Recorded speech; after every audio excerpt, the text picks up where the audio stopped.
Hi, everybody. Welcome to English Digest. I'm Stephanie. I am Tom, and today we're going to be talking about sugar, especially Taiwan's sugar. Taiwan has had a sensational sugary past, and it continues on into the present to a certain extent, but I guess in the past, Taiwan was a kingdom of sugar. It's interesting because, at least to foreigners, Taiwanese don't really like to eat too much sugar. I found it interesting, though, Tom, that more sugar is added to the main dishes here in Taiwan than in America. But in the desserts that should be sweet, they don't put enough sugar as far as I'm concerned. Interesting. Yeah, the soups are too sweet here, too, for me. Okay, so it's a matter of taste. But, well, I would say that people in Taiwan probably manage their sugar better than Americans do because we are fat bodies over there in North America, whereas here in Taiwan, people aren't so fat. So I guess y'all are doing good with your sugar here. But in any case here, yes, Taiwan is a great place for sugar. And, of course, it comes from sugar cane because sugar cane is grown here. Although I was kind of surprised to find out after reading this article that sugarcane actually came from outside of Taiwan. I thought it was indigenous to Taiwan, but the Dutch actually brought it in. So I guess we either have the Dutch to thank or to hate for bringing it in. No, we thank the Dutch. We like we sugar. should, of course. Yes, my ancestors are Dutch, so we should thank them for their windmills, their tulips, and their wooden shoes. Yeah. But hey, let's get to it, everybody. Let's talk about Taiwan's sensational sugary past in today's article. We'll read it now from top to bottom.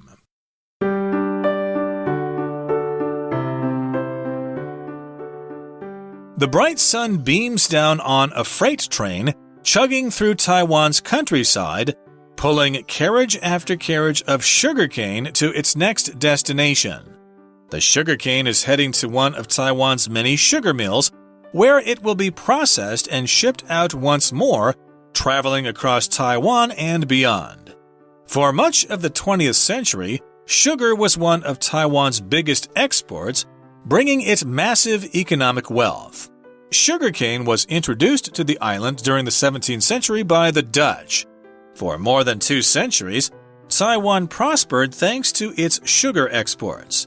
Then, at the turn of the 19th century, the colonial Japanese government built the first mechanized sugar mill in what is now known as Chaotou District, Kaohsiung City, increasing production even more. In its prime, Taiwan had 49 sugar mills in operation, and more than 1.4 million tons of sugar were being produced a year. Moreover, the Japanese laid almost 4,000 kilometers of railway tracks in order to transport the sugar, earning Taiwan the nickname Kingdom of the Sugar Rail. This all changed during World War II, however, when many of the mills and railroads were bombed, some of them being completely destroyed. After Japan's surrender, the incoming KMT government formed the Taiwan Sugar Corporation and started rebuilding the mills. Although it was able to rehabilitate the sugar industry, international sugar prices dropped continuously over the next few decades, resulting in the closure of many of the sugar mills. Some of these mills, including the Chaotou Sugar Factory, are now museums. Visitors to the Taiwan Sugar Museum at the Chaotou Sugar Factory can explore the factory grounds and railroads, which are now an art park and a recreation area. The museum itself offers a fascinating glimpse into the factory's past, with exhibits that delight both adults and children. Visit it yourself to learn more of Taiwanese sugar's sweet story. Okay, guys, we're talking about Taiwan's sugary past, sugarcane, that was a big crop for Taiwan for a long time. And that's changed, as most things in this world do as time moves on. Your economy usually changes to keep up with inventions, technology, other countries who can produce something a little cheaper than you. When I saw this, it reminded me of a movie that Tom and I did. We were dubbing the Chinese version. It was called 桃花源记, something about Frogville. But there was a part where you see this truck with lots of of sugar cane in the back of it, and they're running after the sugar cane. And it was just kind of fun because it reminded me of old Taiwan. So we've got a sensational sugary past. If you're describing something that's really sweet, we'll often use that word sugary. For example, my mom would say, "No more drinking those sugary drinks." That included pop and soda pop, as we call it pop where I'm from. Soda pop, or even some of the juices that aren't 100% fruit juice. They just add a lot of sugar. Sugary drinks. Sensational is something that's pretty amazing. It's great to look at. And it's pretty exciting. So if you've seen a sensational show, it's something that you've really enjoyed seeing and you'd recommend it to other people. So that's our title, Taiwan's Sensational Sugary Past. And sugar, of course, is a weird word because the S has an SH sound there, sugar. Although I've never heard anybody have problems with that, so I probably should not have mentioned it. But in any case, we're talking about sugar today. And we begin by saying, the bright sun beams down on a freight train, chugging through Taiwan's countryside, pulling carriage after carriage of sugarcane to its next destination. So here we've got the sun, and it beams down on a freight train. So here we've got the word beam being used as a verb. A beam of light is like a ray of light. So here we're using the word beam as a verb. It just shines a ray of light down on a freight train. Basically, there are two types of trains, passenger trains and freight trains. Freight carry freight or things like coal, sugar, materials, building materials, or whatever, whereas a passenger train carries passengers, people. This is a freight train, and of course, it's carrying a heavy load, so it's kind of chugging. Chugga, chugga, chugga, chugga. That's a sound that a train will make, especially if it's a steam train generated by steam. Most nowadays, it's diesel power or electric or whatever, but you have to imagine Taiwan's past of these trains chugging through the countryside, pulling all these carriages of sugarcane. A carriage is just a car and a train, and sugarcane is a plant that kind of looks like bamboo. It's like these black stalks, ganja, as you say in Chinese, sugarcane, and they're being carried to their next destination. Of course, the destination is where you're going. Yeah, I wanted to mention we also use that word chug as sort of slang to talk about drinking a drink down pretty quickly, chugging it down. Chug-a-lug, chug-a-lug. Chugging a drink down. So chugging a beer down, chugging a cold soda pop down, you're chugging it. Carriage is being used to talk about the train cars. Typically in America, we tend to say car more than carriage, but our writer uses carriage here. So we've got car after car, train cars, that is, sugarcane. They're going to their next destination. The sugarcane, of course, is heading to one of Taiwan's many sugar mills. A mill is a processing factory for some sort of crop. We've got flour mills. My grandparents lived next door to a flour mill that was no longer being used. And as a kid, we would go and explore inside because there were lots of cool things. We found an old cash register, things that people had left behind. Of course, in these mills, because there's food there, you'll often find a lot of rats and mice who live there as well. So the sugar mill is actually a place where they take those stalks of sugar, the sugarcane stalks that people, especially kids, will chew on as a snack. They'll take that and they process it into sugar granules, those little tiny rock pieces of sugar, the sugar that we use to cook cookies with, They'll turn it into sugar grains, you could say, just granules is what it's called. They're processed there and then they're shipped out once more, probably to people who are placing large orders like warehouses, grocery stores, things like that. And sometimes, at least in the past, that sugar that was processed here in Taiwan would find itself in another country. It was being exported to other countries that didn't grow sugarcane. Exactly. So indeed, it would supply the local market with sugar and it would be exported, as you just said. And so for much of the 20th century, the 1900s, for much of that period of time, sugar was one of Taiwan's biggest exports, bringing it massive economic wealth. So yes, during the 1900s, sugar brought in a lot of money to Taiwan. It was a big export, which is something that is sent outside of the country and export. I don't think they export so much sugar anymore, but they still export other things like wafer chips and computer parts or whatever. But in any case, it was one of the biggest exports in Taiwan during the 20th century. And of course, it resulted in massive economic wealth. Economic just means in terms of money coming in as a result of selling things. Yeah, how a country makes money is how their economy works. Economic is the adjective form. So hopefully we're seeing our economies around the world get a lot stronger in 2018. Let's keep our fingers crossed. Sugarcane was introduced to the island back in the 17th century. Tom mentioned that the Dutch actually introduced sugarcane to the Taiwanese here for more than 2 centuries or 200 years.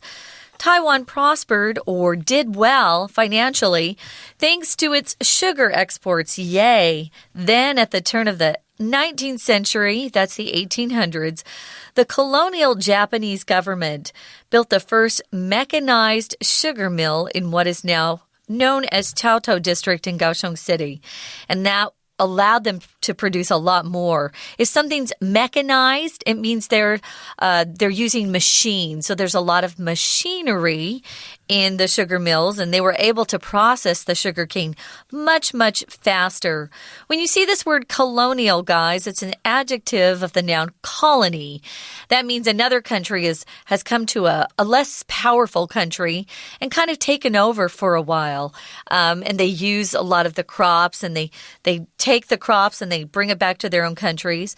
Sometimes that more powerful country can help develop the weaker nation, but sometimes not so much. America was a colony of the British Empire until we fought the American Revolution and beat the British out of our country. Right. Or the Philippines were a colony of the United States for a short period of time. Before that, they were a colony of Spain, etc. And colony is the noun. Colonial is the adjective. So we're talking about the Japanese colonial government. And they were here in Taiwan from 1895 to 1945. So they built the first mechanized sugar mill in Chaotou in Kaohsiung. Of course, Kaohsiung, like Taipei and Taichung, I suppose, have these various districts, which are different divisions of the city. Beitou, Shilin, Wenshan, those are districts in Taipei. And in Kaohsiung, you've got, Chaotou and some other ones. Sorry, people in Kaohsiung, I don't know your districts that well, except for the one where the Zhouying, that's where the Gaotie stops. But in any case, that increased production even more. So yes, it's mechanized now. They're no longer doing it by hand. They're producing it with machines and selling sugar like hotcakes to the rest of the world. Oh my goodness, I've got such a sugar high right now. I need to come down a bit and take a break. Let's do that now and listen to our Chinese teacher. Hello everyone, my name is Tina. 我们来看一下今天在第一段的最后一个句子写着 For much of the 20th century, sugar was one of Taiwan's biggest exports, bringing it blank one economic wealth.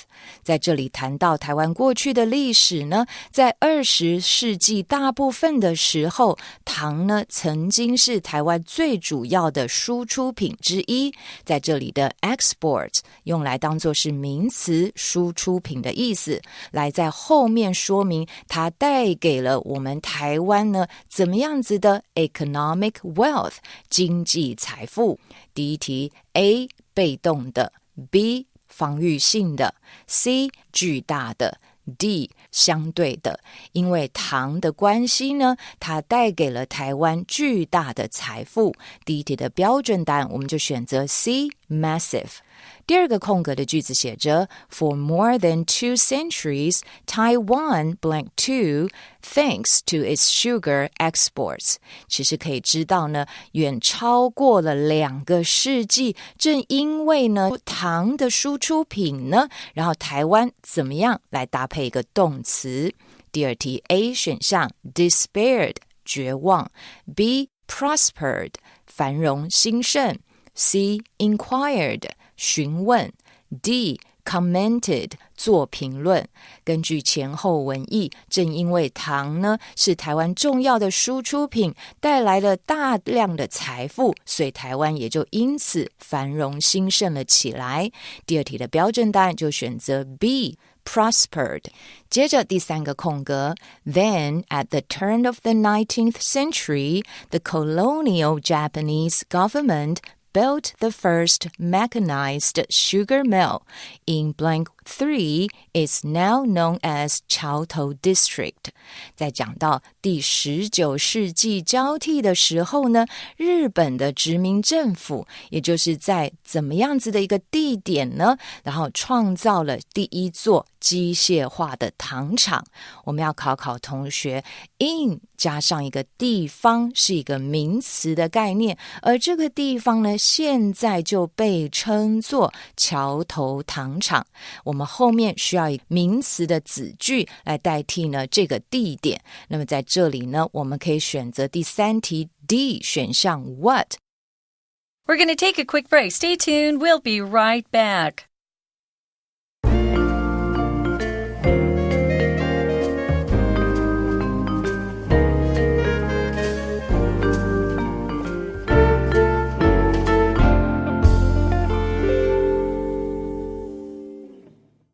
Welcome back, guys. We're talking about Taiwan's sensational sugary past when one of Taiwan's biggest exports was sugar, which has changed as time has gone on. We ended the first part talking about the turn of the 19th century, that is. Colonial Japanese government, they were the ones who actually turned those sugar mills into a mechanized sugar mill, meaning they weren't using the animals and the people so much anymore. They were trying to use steam machines. Back then, machines were controlled by steam. We didn't have a lot of electricity yet. So that helped increase production quite rapidly. So in its prime, or when it was operating at its height, or when things were going the best, in your prime just means the best years of your life. Guys in their prime are probably 30 to 35. Women in their prime, probably more like 25 to 30. We look better. But in the prime of this particular factory, or, just talking about the whole sugar industry, Taiwan had 49 sugar mills in operation. That's a lot of mills. And more than 1.4 million tons of sugar were being produced a year. That's quite a bit of sugar as well. So I can see why they were exporting it. They wouldn't need that much sugar here in Taiwan. Exactly. So they could sell it to other people in different countries, sell it to the Europeans so they could make their cakes and things like that. Moreover, or in addition, the Japanese laid almost 4,000 kilometers of railway tracks in order to transport the sugar. And that earned Taiwan the nickname Kingdom of the Sugar Rail. I suppose that comes from Chinese. I don't know exactly what the Chinese is right now, but that's a translation. Here it laid tracks, so it set down those railroad tracks. It built the railway beds and put down the steel rails, and the ties and all that stuff were put in the ground so that trains could haul those sugar supplies, or all that sugar, from the sugarcane fields and from the processing plants and things like that to the ports of Keelung and Kaohsiung or wherever, and then they could head out and export those sugar products to countries in the world. That's right. So this all changed during World War II. However, when many of the mills and railroads were bombed, they were completely destroyed, most of them, or some of them at least. After Japan's surrender, the incoming KMT government formed the Taiwan Sugar Corporation and started rebuilding those mills that had been bombed and destroyed. So if you surrender, it means you give up. You've been fighting. Usually you're fighting an enemy. Here, of course, we were fighting in World War II. Japan was fighting the rest of the Allies, which included America and Europe. Well, Japan had to surrender at one point. They were being beaten back. And so they had to give up. And they had to leave Taiwan, yay.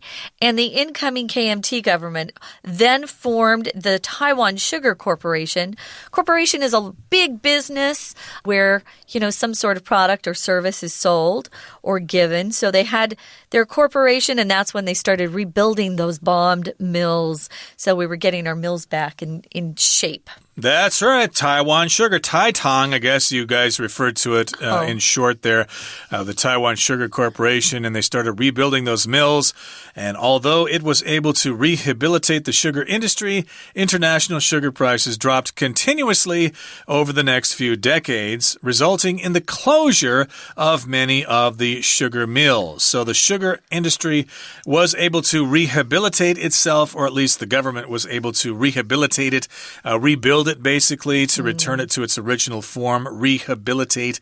That's, if you hurt yourself in a car accident or something and you need to see a doctor, you go to rehab or rehabilitation. That is the related word here. So they rehabilitated the sugar industry, but sugar prices in the world were going down. They dropped continuously. They continued to drop over the next few decades, and so they couldn't compete on the international market. It was being produced just as cheaply in other countries like Brazil or China or India or Thailand, those various countries. So Taiwan couldn't really compete with those lower prices, and that resulted in the closure of many of the sugar mills. Closure just refers to when something is closed. Yeah, it's kind of tough to compete against some of these countries where the cost of labor is dirt cheap, Yeah. We keep seeing that. Things moved to China when China opened up to the Western world, and now their labor costs are higher, so they're trying to find other places like Vietnam to produce these things. So, so the sugar prices dropped continuously. Look at this word continuously, guys. It's a little different than constantly. Continuously means there is no stop. But constantly just means it happens a lot. But continuously, to me, it just means there's absolutely no stop. So they just kept dropping and dropping and dropping and dropping. Sometimes it feels like it rains continuously in Taiwan in the winter, but we should probably say it constantly rains in Taiwan because it does stop sometimes. So that resulted in them closing the sugar mills. That always happens. Economies and industries change all the time. You gotta be watching the signs so that you're able to get some education and keep yourself able to switch industries sometimes so you don't lose jobs when the economy changes. Some of these mills, including the Chao Sugar Factory, are now museums. They do this a lot, don't they? They'll take these old buildings that are no longer factories and turn them into museums, which are fun because you can see how things were done in the past, and it gives you the feel because you're in the real building. It's fun. And people can go there with their smartphones and take pictures and post them online and stuff like that. It gives people something to do, and, it gives them something to learn about as well. The vast sugar industry that Taiwan once enjoyed. I'm curious now as to how much sugar Taiwan actually produces. Do they still produce a lot of sugar for the local market? Or I'd like to know. Or do they import stuff from Thailand or China or whatever? Gee, I'd like to know. It's worth doing some research. But again, it's now a sugar factory, and you can explore the factory grounds and the railroads. Grounds here just refers to the area, the facilities. The land. The land. Maybe the campus, I guess, but that's the buildings more... too, though, right? The grounds. Yeah, the grounds, the actual land and the buildings themselves, the facilities. And these are all now an art park and a recreation area, so maybe artists have studios in there now or something. It's a good idea, giving some use to those old buildings. Sure. Recreation just means going someplace and having fun. And the museum itself offers a fascinating glimpse into the factory's past with exhibits that delight both adults and children. So it's fascinating. It's amazing. It really gets you interested in checking it out. You can get a look or a glimpse into the factory's past, and there are exhibits things on display there that children can enjoy and adults can enjoy them too. Sounds like a great place to take your kids on a weekend. Our last line is an encouragement to all of us to go visit it ourselves and learn more about Taiwanese sugar sweet story. Since Taiwan doesn't really have a big sweet tooth, it's interesting that sugar was actually grown and produced here for so long. Right now, guys, we're going to listen to our Taiwan teacher who probably has a sugar or a sweet tooth. That's what we call it. Someone who likes to eat lots of sweet things, has a sweet tooth. After we hear from our Chinese teacher, we're going to be back to wrap it up. 接着第4个空格的句子写着 In its prime, Taiwan had 49 sugar mills in blank 4 and more than 1.4 million tons of sugar were being produced a year. 在全盛时期，我们用 prime 这个名词，台湾呢总共有49座的糖厂怎么样？然后一年可以出产超过140万公吨的糖。我们来看一下第4题 A 选项 Operation 运行经营 B Abortion 堕胎 C Definition 定义D. Frustration 挫折，总共呢全盛时期有49座糖厂在经营，在运作当中，所以搭配文意，第4题的标准答案就选择 A. Operation。第5个空格的句子写着 This all changed during World War II. However, when many of the mills and railroads were bombed, some of them blank 5 completely destroyed. 这一题要选对答案呢，要注意它句子的结构。前面的句子提到 This all changed， 这一切都改变了。然后呢，我们在这里又用 when 来连接一个完整的句子，打上逗号 some of them。同学有没有注意到逗号后面并没有连接词？因为没有连接词，所以它就不是一个完整的句子，可是又有自己独立的主词。这一类的句型我们称为独立分词构句，而这些糖厂呢，有部分呢就被完全的破坏了。为了表示被动要有 be 动词，所以第5题搭配文意就选择 B 选项的 being。第6题的空格写着 Although it was able to rehabilitate the sugar industry, international sugar prices dropped continuously over the next few decades. Blank 6, the closure of many of the sugar mills. 在这里提到呢，虽然战后呢，很快的就让这些糖厂、糖业呢能够恢复，但是国际的糖价却往下掉 continuously 掉了好几年呢，然后就造成了很多糖厂的关闭。那我们来看看第6题 A 选项 coping with应付处理 B. reasoning with 规劝 C. resulting in 导致造成 D. persisting in 坚持，因为糖下跌，所以就造成了这些糖厂的关闭。第6题的正确答案就选择 C. resulting in。第7个空格的句子写着 The museum itself offers a fascinating blank 7 into the factory's past. 有空的话可以到桥头糖厂来看看，这里的博物馆提供的呢是可以看到这个工厂的过去。第7题 A 选项 glimpse 一瞥瞥见 B. request 要求 C. obstacle障碍 D. category 类别，到这个博物馆当然就可以一瞥见呢这个工厂的过去，所以搭配文意，第7题的标准答案就选择 A. glimpse。 OK， 以上就是今天的课文讲解，谢谢收听。Okay, that brings us to the end of our program, everybody. Thank you for joining us. And yes, enjoy sugar from Taiwan. Don't eat too much of it, though, or you might get diabetes. That can be nasty. Yeah. But, a little piece of cake once in a while won't hurt anything. Okay, that brings us to the end of our program. Thank you for listening.